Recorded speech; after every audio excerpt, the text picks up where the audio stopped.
ஸ்ரீமதே ராமானுஜாய நமः. ஸ்ரீமதே நிகமாந்த மகாதேசிகாய நமः. ஸ்ரீமத் வரவரமுனையே நமः. கோதாஸ்துதியின் 8வது ஸ்லோகம். भोक्तं तव प्रियतमं भवतीव गोदे भक्तिं निजां प्रणय भावनया घृणन्तः उच्चावसैर्विरह सङ्गमचैरुतन्तैः शृङ्गारयन्ति हृदयं कुरवस्त्वदीयाः. இப்போ இந்த ஸ்லோகத்தின் அர்த்தம் பார்க்கலாமா? கோதா பிராட்டியே, நீ பெண்ணானபடியால் எம்பெருமானை அனுபவித்து மகிழ இயற்கை சுபாவமாக ஆயிற்று.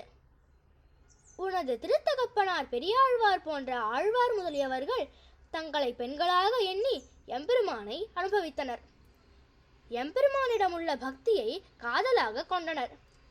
பக்தி ஸ்ருங்கார விருத்தியா பரிணமதி முனேஹே என்று ஸ்ரீ தேசிகன் அருளினார். நீ எம்பெருமானை அனுபவித்தபடி அவர்கள் அனுபவிக்க இயலவில்லை.